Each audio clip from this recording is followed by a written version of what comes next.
I find nothing scarier than white people who have convinced themselves that the divine is white.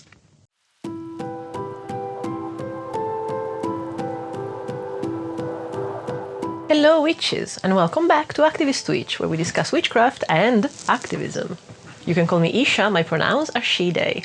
And in today's video, we're finally going to discuss cultural appropriation, cultural appreciation, the difference between the two, things that as people we shouldn't be doing, why, and my personal thoughts about it. But before we get started, let me remind you that I've opened a Ko-fi, and on there you can do a one-off donation, a monthly donation, or even get a tarot reading with me Italian style. The low-income option starts at £5. So if you decide to support me there, thank you so very much. I think I've wanted to talk about cultural appropriation for the last year. Like, no joke, I think a year ago I gave the option as one of the videos that you, my viewers, could choose that I do. It was the most voted, and then I got lost in research because, as I mentioned in various videos, especially when I talk about serious things, I always feel the need to bring receipts. Which is peculiar because you might know, you might not know. If you don't know, hi, I am an Arab witch. I don't have necessarily a lot of context with that culture, which also will bring here. And I've had doubts myself about, I am Egyptian. Is it fair for me to do Kemetism, to talk about Kemetism, which I did a video, by the way, last year. And I think I've basically come to an understanding of that, give myself an answer to that, and I think I'm able to give you an answer as well now. Do consider that this is my opinion based on the research that I have done. I do encourage to do your own. And when in doubt, listen to the people that are actually practicing a certain kind of spirituality, religion. I think it's important to make some distinction to begin with. There are closed practices, and those you don't touch unless you are invited. And even when you are invited, you do not become one of the representatives of. We're going to go in detail as to why in a second. There are cultural practices that usually you are part of the culture to practice it, but they're not officially closed. We still need to take a decolonized mindset to consider those. There are practices that, given the nature or culture of reference not having been oppressed, that are tendentially white, some people might play along the idea, oh, but this is ours, this is what we've made. That's white people's tendency to go, oh, why can't I have anything exclusive, as if the world is not made for them. So we're going to go a little bit into that, just to define and understand why the Grecian pantheon, the Roman pantheon, the Norse pantheon are not closed, and it's up to you what you want to do. And if anybody else tells you differently, it's their problem. And then I'm going to conclude on a point that it's how can white people be involved in different kinds of spirituality, though, because incredibly, this is not a game of elitism. I am not a gatekeeper, I don't consider myself as such, and I don't think that the discussion of cultural appropriation should be seen as something you are excluded from. You need to understand why it's something that is necessary for people that usually have survived a certain kind of erasure, and it's important for them to represent that. But it's also important for white people to understand and maybe to study, but how important it is to study that but not necessarily center yourself, because that's something that white people tend to do. Cultural appropriation is the adoption of an element or elements of one culture or identity by members of another culture or identity in a manner perceived as inappropriate or unacknowledged. This can be especially controversial when members of a dominant culture borrow from minority cultures. Cultural elements that may have deep meaning in the original culture may be reduced to exotic fashion or toys by those from the dominant culture. When cultural appropriation is done, the imitator, who does not experience that oppression, is able to play, temporarily, an exotic other without experiencing any of the daily discrimination faced by the other cultures. So point one, closed practice. And what comes to mind is voodoo, hoodoo, all the different practices of Native American tribes, which also don't come under the simple umbrella of Native American, like every tribe has something different, which I don't know in detail because it's not my culture. So when it's closed for a reason. Don't go poke there. White sage, for example, that you might know as Californian white sage, is a herb that is part of certain practices of some Native American tribes. They do smudging. We have appropriated the herb and the name, what we do is not smudging. It's a specific ritual smudging. Before smudging was popularised, it was illegal, at least for Indigenous folks, and often violently suppressed. It was illegal for natives to practice their religion until 1978 in the US, and many were jailed and killed just for keeping our ways alive, said Ruth Hopkins, a Lakota Sioux writer. Because of all that complicated history of sage burning, when non-native people use white sage to smudge their homes or other spaces, it infringes upon the cultural importance and authenticity of the ritual and prayer. Simply, it's cultural appropriation. That smudge stick represents the deep pain, sacrifice, resistance and refusal of native peoples. It represents a continuing legacy of marginalising and punishing native spirituality, says Dr. Adrienne Keene. So when our religious practices are mocked through these products, or folks are commodifying and making money off our ceremonies, it's not about who has the right to buy or sell, it's about power. They do it, it's their own thing, it's closed. Why is it closed? Why don't I get access to everything that I want? We're all humans. Because these practices had to survive genocide and extermination. So if you don't have that kind of background, culturally, we'll go in the difference between genetic and cultural, then by all means, nobody can forbid you to study whatever you want in the silence and secret of your bedroom, but you do not, for respect to the community of witchcraft at large and specifically of closed practice, you do not make yourself an expert in these things. Nobody can forbid you to do anything in the secret of your bedroom. If you have a tiny bit of decency, you do not overstep into something that you do not belong to.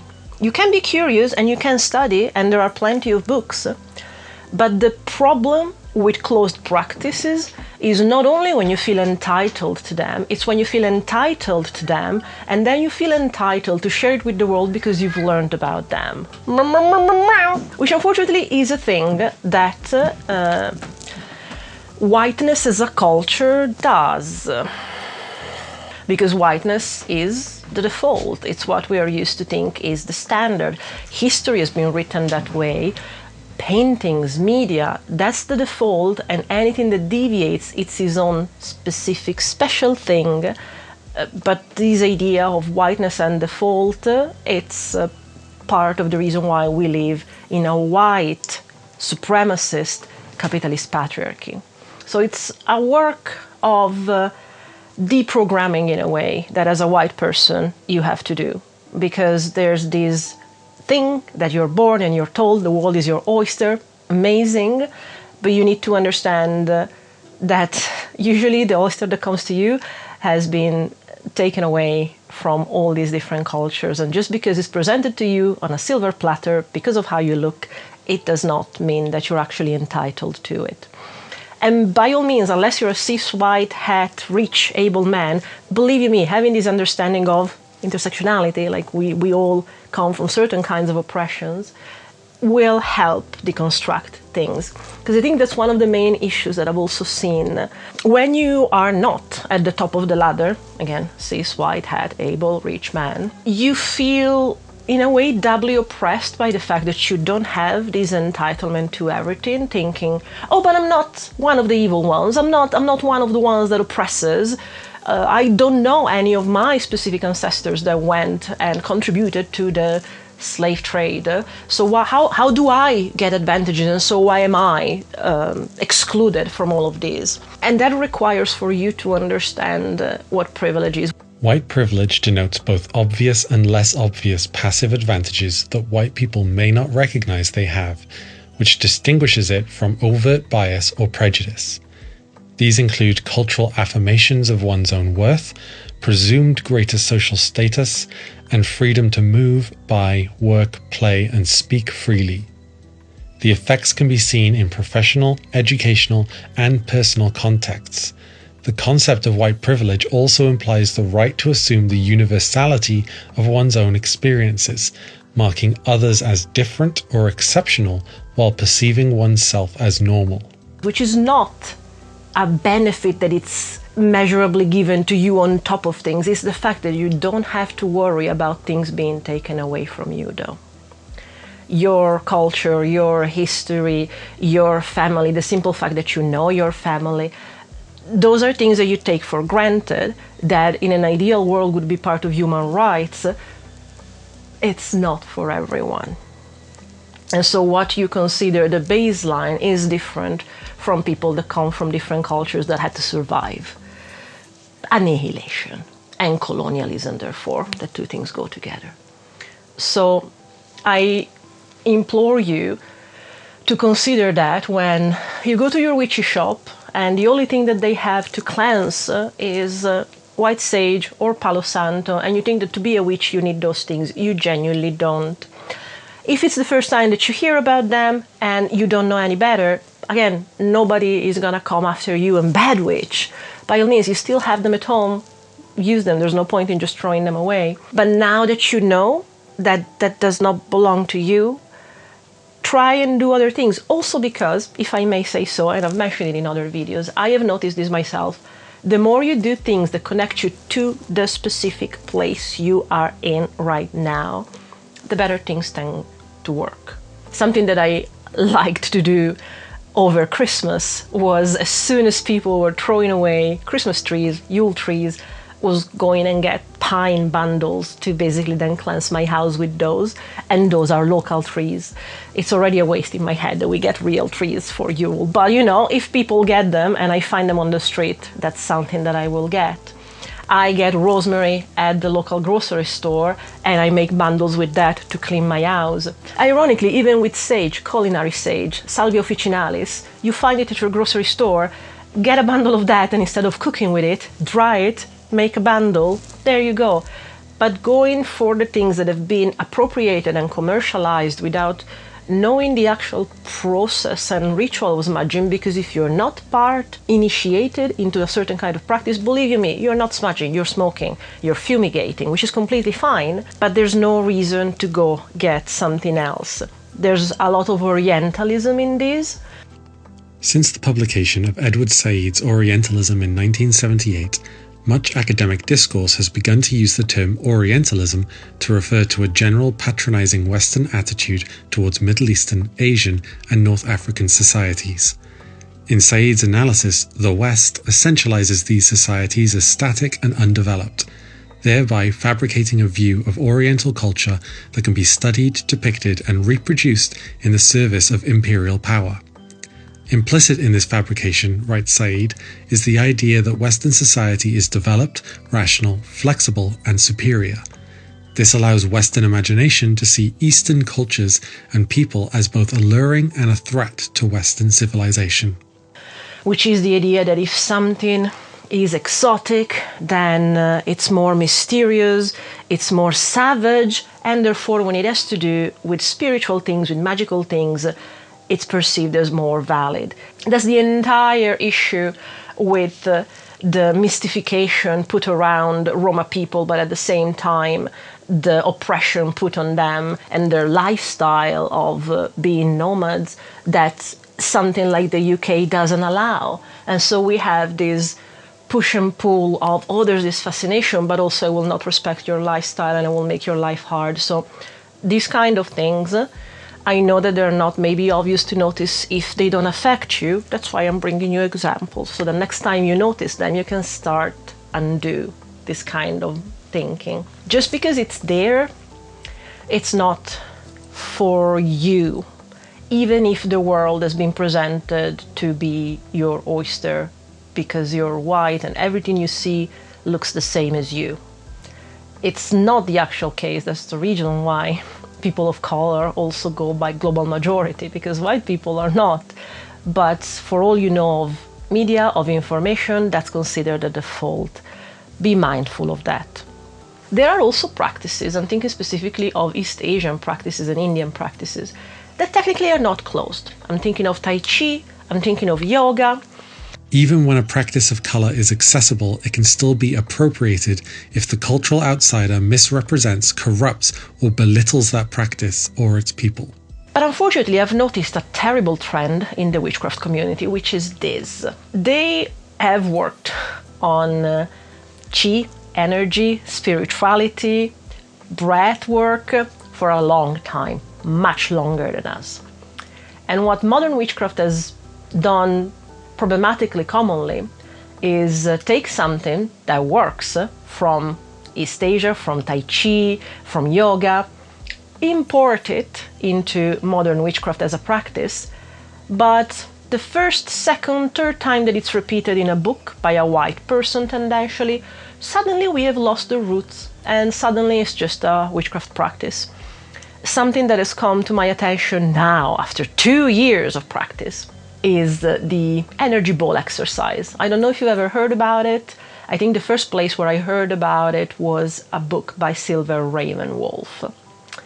And they talk about this exercise that all their students are supposed to do. They rub their hands, create this ball of energy that they're supposed to feel, and then they throw it between each other and they feel it. Which I was always like, lucky them. I'm not great necessarily at feeling energy. So I was always fascinated by this. And it's not the only book that I've read that on. I will not mention the others, but yeah, I read about this exercise a lot. And it stuck with me because it's the one that I can do. And then recently I saw someone mention it on Blue Sky. And I don't know why, for the first time, I managed to search the terms. I don't remember even what I searched. Handball energy exercise. I don't know. I searched it in a way where there wasn't the word witchcraft in it. And the first result that I get is a Tai Chi page, which basically tells me this is a Tai Chi exercise. Nowhere in none of those witchcraft books that I have read that talk about the energy ball exercise, there was even remotely a mention. This is actually something that I've taken from the practice of Tai Chi. It's very similar with something that you might know as square breath, which it's something relatively common. I think it might even come from the Golden Dawn. We call it square breath. You inhale for 4, hold for 4, exhale for 4, stay empty for 4, and so 4 times 4, square breath. Okay. It took me until reading Spellcraft and Spellwork by Ariana Carrasca, Ari, the Oak Witch. She was the first person to have the incredible decency of mentioning, yeah, this is this form of breath coming from pranayama yoga, so I'm gonna give you a link to the source. I cannot overstate how important it is to have that source. One, because it's not your thing, so don't make it pass for yours. Like, what's bad in crediting? I don't understand. Why do you need to have the white exceptionalism of thinking, I have taken this, I'm changing a couple of things, now it's mine. Now I'm the important person that have created this. You don't need to be. You're important when you share information. We're very glad that we're learning it from you. Do say where it comes from, because, second reason, you have no right to be the editor of information. Because if as a white person you hear about this information when you do Tai Chi or when you do yoga or whatever else you do, and you decide to import part of it in your practice and then give it to others, tell it to others, sell it to others as its own thing, you've done a job of editing. You've left something behind thinking, this is not necessary to bring up or to say. One of the things that come to me about the square breath is the work that needs to be around. Like, it's about mindfulness. It's about more than just breathing 4 in and 4 out. But if you don't tell me that it comes from there, and you just tell me count to 4 times, that's all I do. And I have no way to find out that there's more information behind. So you're cutting off the possibility from anybody learning about that to actually learn more if they so choose. Because you give it a new name and you become the authority about it. Why is so important to be the authority about something? Why do you need your name connected to it? Why this white exceptionism of self-celebration? Information is what is important. Information is what will stay well beyond you. So the least that you should want is to share information loud and wide with credits so that other people can also do research and maybe bring in some more original thought that you didn't think about, and it's going to be useful for everyone. That's why the importance of real information is open sourcing it. So yeah, as a white person, please share your sources. Costs nothing. Helps everyone, and everybody can do extra research on it and maybe find other things that they would be interested on that they didn't know about. It's good for everyone. Please, if it's an open practice and you've taken something that is useful for what you think is witchcraft practice, still share where it comes from. for general purposes. It's very useful. Now I want to learn Tai Chi. If you are a white person, do not center yourself when talking about closed practices. Do not center yourself possibly when you talk about open practices, Tai Chi, other East Asian practices where they are spiritual. But most importantly, do not put yourself in the position where people are paying you to know about these things. Direct them to learn from the books written by people that are inside these cultures, from the material that they do. The point that you actually take from a closed practice or a practice that you do not belong to culturally and start to teach other people and be paid for it, you are literally exploiting it. It's just, everybody is entitled to learn for themselves. The moment that you start teaching others, center yourself, your interpretation of things, and get paid for it. The third point is a tendency that I have seen, and unfortunately had confirmation from the amazing book that is Bringing Race to the Table. Speaking of books, according to my last video, this actually I read cover to cover. It took me 6 months, but I did. And it's amazing. It's a series of essays, so you can actually literally read it essay by essay. And it's pagan people of color, scholars, and allies. So there's something for everyone. And it's all useful stuff because it's amazing to know the theory and the reason why the system is the way it is. The theory is made from lived experience. So those lived experience, very, very useful. There's a beautiful essay there by Amy Hale, which is about the overlap, unfortunate overlap of the New Right and paganism. And it's part of what I made the video on turfs and witchcraft about. Because you've guessed it, usually if it comes talking about fascism and the alt-right and the new right, what is it going to be? Usually it's going to be Celtic and Norse paganism, because the step can be done very quickly, very easily. One of the specific things that creates issues with those practices that are technically considered open. Why are certain practices considered open? Off the top of my head, it would be Celtic paganism, Norse paganism, Greco-Roman paganism. Those I would consider open. Why? Because they haven't been killed and oppressed. They are still present. There is a vague argument that I'll go more later on about specifically Welsh tradition, Irish tradition, and Scottish tradition, because I don't know if it's an unpopular opinion. I don't think that it should be, but Wales, Scotland, and Ireland are colonized countries that have been absorbed by England, and England has decided what they can do and what they cannot. The idea of pan-Celticism as well, it's part of this issue of the way that these three countries have been colonized by England and have been left trying to salvage their culture. So there's that. But that's my personal opinion. Like, on a general level, I don't think you're going to hear anyone tell you, I don't know, we should ask Mara, actually, Mara Starling, whether Welsh paganism is closed or not. Specifically, the thing about pan-Celticism is that the Welsh culture and paganism and bardic tradition is different and not necessarily related to the Irish tradition and to the Scottish tradition. They have their own. We have ended up under this umbrella because England conquered all. Welsh culture about paganism and bardic tradition is also being more erased because the language was illegal. English came here and told us you can't speak Welsh, which still lasted until the 60s. So there's even more erasure there. So be mindful of these things. Again, I'm not telling you that these are closed. It's also not for me to tell you if these are closed. The more I learned about them, the more I am under the perception myself that even learning, for example, Welsh paganism, because I am connected to the land, I live here, I will never be a spokesperson for it. You want to know about it, you go to Mara Starling. She knows about it, she's of the land. Definitely at this point, and I don't foresee a future which I will be much past this point, where I will know enough that I will feel that if I share something, it's going to be more useful than people that have been here within the culture and trying to salvage the culture, like Mara is.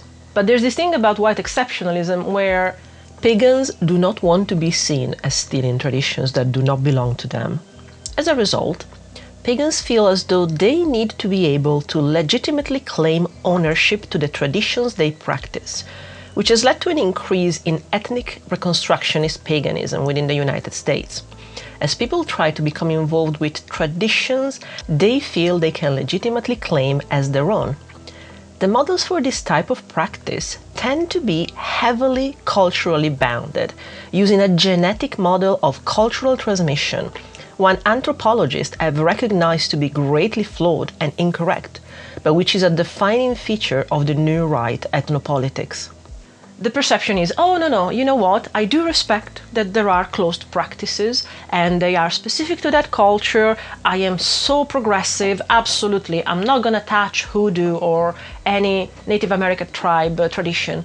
But also, then isn't English folk magic my tradition, because they migrated on the Mayflower and they were the first pilgrims and maybe they were persecuted at Salem. Don't I have the right and entitlement? Isn't that as mine and exclusively mine as it is exclusively of other people, the hoodoo and voodoo and other stuff? And to that, I have to ask, why do you think that these things are defined by exclusivity, so by excluding someone else? I have no doubt believing that in some white people's mind, the perception of some closed practice being closed means they are excluded. Why is it not for me? Why don't I not see me here? Which is, ironically, the reaction that man had to Barbie, isn't it? This doesn't say anything about me. Yeah, because it doesn't have to be about you. Not everything has to be about you, but because you're white, you've been used to it. So the moment when you're used to privilege, equality feels like oppression. So this need that I have seen in closing practices, I think actually literally before I was filming this, Bent shared a story on Instagram saying that people are going to their channel saying that they are being racist because they are talking about Norse paganism and as if it is an open practice, which it is, and no, it shouldn't be because it's just of us Scandinavian, white, Aryan. You see how quick the step there is? And this need of exclusivity, so to exclude someone else, is just a very white lens to look at things through. And there's this thing about it's important to salvage cultures and salvage languages that otherwise are getting lost. But the idea that one makes something valuable is because you can exclude people from it is just the white lens of it. The point of closed practices is preservation without necessarily the dilution that as white people that pick and choose here and there, they tend to do. I was going to say we tend to do. This says a lot about still the perception that I have of myself. I'm the only one that believes I'm white. Like, white people will either use against me when they want to abuse me but not make it pass for racism. So no, you're quite passing. But I'm the only one. Okay. So if you think that the point of preservation is excluding others, you just want to make an elite, which is what is part of white culture since forever. And that's also the reason why we didn't necessarily consider the difference of races, and racism didn't quite start until the slave trade because there needed to be this separation. Fear in the Black Body, amazing book, go read it if you have the ability, or go check the video essay that I made 3 years ago about it if you prefer to have audio visuals with it. But that's what I'm talking about, like the idea that to define yourself it needs to be in opposition of something else. It's a white lens kind of thing. And the idea that therefore if other people have their closed practices which exist because they had to survive white colonialism, then you as a white person need the same thing, you're missing the point. You do not understand the context, and I do invite you to look more into it. Bringing race to the table is a great source to start off. It's something that really impresses me when I go to Glastonbury. And there's the entire commerciality of modern witchcraft there without understanding the background of the existence as rebellion, of witchcraft, the simple fact that the witch hunts were a persecution against women as a social class, not women as an identity. And by the way, if I get one of those TERFs here that they're thinking, see, no, I have a right to make it exclusive to me because it was a war on women and all of that. Not only they burnt dogs and men, but also one of the first people that was actually prosecuted for witchcraft at Salem was a person of color, so shut the fuck up. Ooh, she's feisty today. At the end of the day, as you might have noticed by this point, there's a clear line of cultural appropriation. And the clear line is that, again, no one can forbid you to read, learn, and do whatever you decide to do in the secret of your bedroom. However, because we are here in a community, I am telling you these things as I have to learn myself. Because even if you decide to go and look into something that could be frowned upon community-wise, at least have the decency to understand. It's amazing that I can even open a book that teaches me about it. At no point, please, at no point, fall victim to the idea that, oh, I've learned something about it, now I'm gonna tell people. Do not center yourself teaching others and make yourself a spokesperson for something that is not yours to share. You can learn about anything you want, but it's not your place to tell people or to invite people to learn more about something that is closed. Which, I will bring you my personal example, is the entire reason why I do not foresee myself doing content or inviting people into Kemetism. But Isha, you are genetically 50%, actually a tiny bit more, Egyptian. If you're not entitled to be the Egyptian witch, who is? And to that I would say the word that we're using, the entitlement, is already the wrong way to look about it. But it's something that I actually mentioned in the Missing Witches podcast. If you go check it out, I'll put a link down in the description below. Myself and Imogen from Sapling Tarot were kindly hosted by Amy on the Missing Witches podcast last year. And something that I came about speaking of, which I feel is very important, is the difference between genetics and culture. And for over a year, actually since I started making content, it's been heavily suggested that I should make Egyptian magic and therefore Kemetism my USP, my unique selling point. Because if you don't have the right, the entitlement, who has it? And it didn't sit right with me, and I couldn't understand why until I read Bringing Race to the Table. I want to be able to walk into a pagan circle and not have it assumed that because I am of African American descent, I practice voodoo or Santeria. I want to be able to walk into any group and proclaim or discuss my faith based on my terms and not on other people's assumptions. There's a point in one of the essays that explains the issue that people of color tend to have, where we are considered representative of everyone that is also a person of color, that is also from our culture, which is really limiting. Like, why do you think we are a monolith? Why do you think that I should be the one to speak for all Arab magicians, or all Egyptian magicians, or all Kemetists?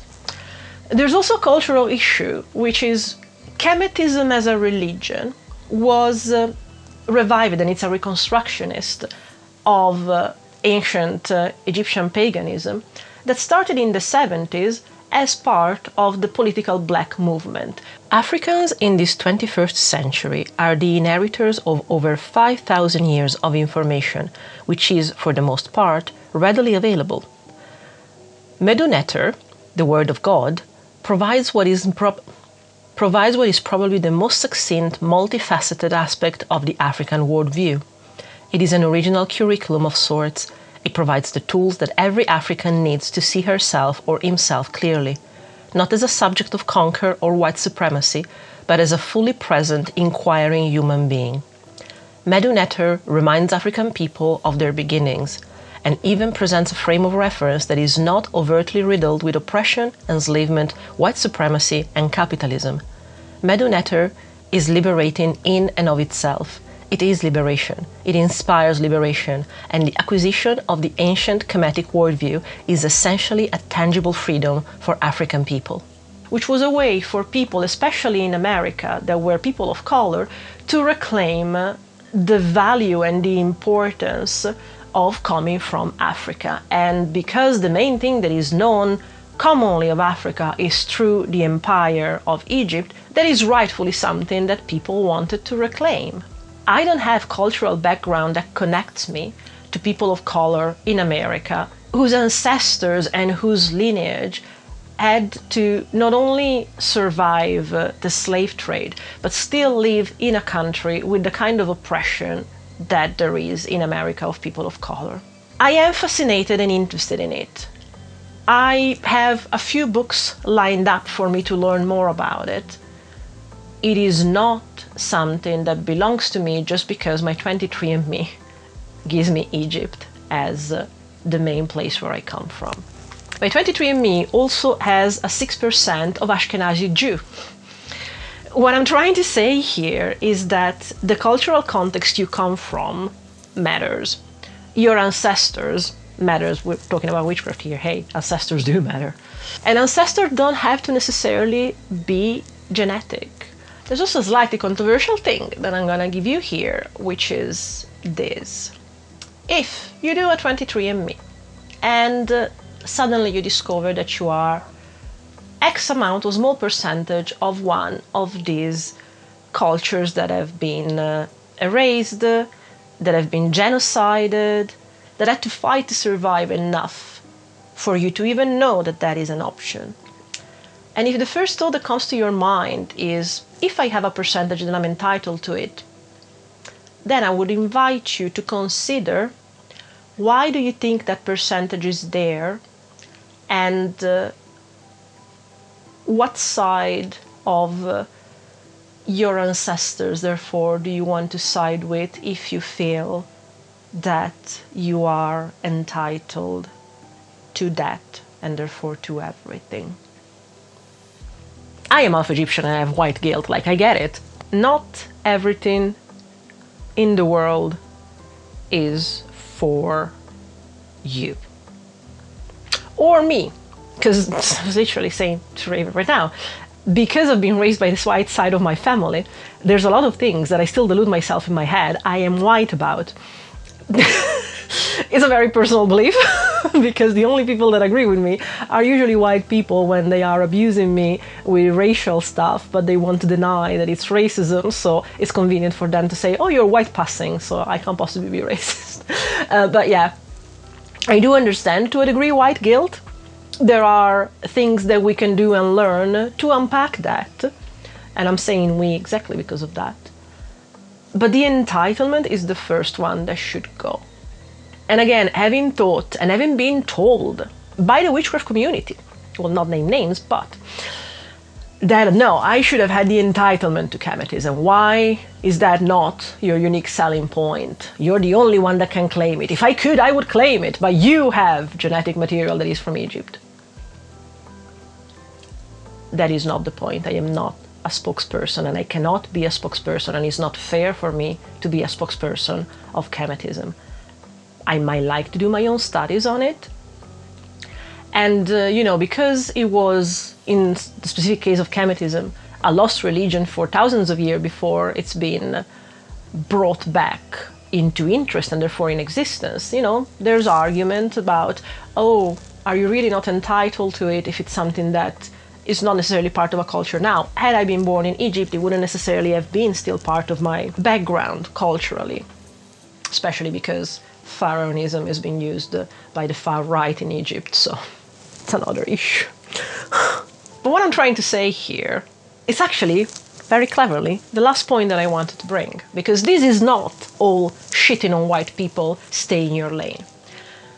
There's one crucial point that never occurred to me before reading Bringing Race to the Table, that said something like this: there is nothing more scary of white people just worshipping white deities, because there's nothing more scary than white people thinking that divinity just looks like them.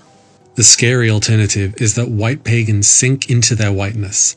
Scared to call any brown gods, they only name white deities and employ practices from white European culture.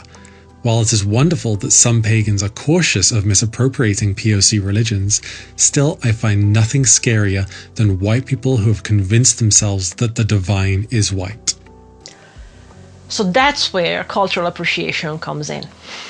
And I do invite you to research divinity and spirituality beyond what looks like you. Cultural exchange involves activism. It means focusing on community and the bigger picture over oneself. When we take deities out of context for our own spiritual gain, we are climbing for our spiritual achievement on the backs of others. Yet, when we include various cultures, deities, symbols into our practices, in order to honor the diversity of our world, we are being radical and heading into cultural exchange. And the way that you show appreciation is by listening, learning, and paying people that are actually from those cultures and those practices and listen to them. You show appreciation with your money. You show appreciation with the recognition of the value of their work by sharing it. You center them, you elevate them. You have the incredible luck when you are a white person that there's a lot of default that will be given to you, and that default usually is by other white people listening to you by default rather than having to be convinced when it comes from someone else. So if you are in that lucky, privileged position, privilege is not a bad word. I will never stop saying it. I say it in every intersectionality training that I do. Privilege is not a bad word, but it's important when you have privilege to actually use it to elevate those who don't have it.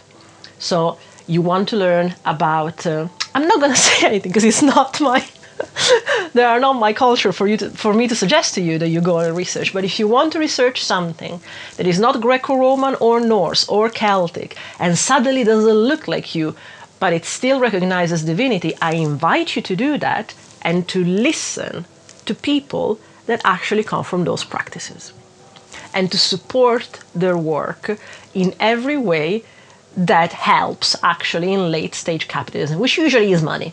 Pay them for their work, because we are already at the margins and very rarely get actually paid for our work. So if you do that, thank you. I have 3 main books that I suggest you take a look at if that's your preferred way of learning. I will link them down in the description below. Bringing Race to the Table, I've read cover to cover. There are other 2 collections by Crystal Blanton. I've read essays here and there. I haven't read them entirely, but that's the same kind of topic. It's pagan witchcraft people that are actually telling you their experience as people of color. I hope this covers it. If you have any kind of question, please do leave them in the comments. Be respectful, leave them in the comments. We're gonna have a chat. And until the next video, I really do hope that we can hex the colonial capitalist patriarchy together, because there's need for it.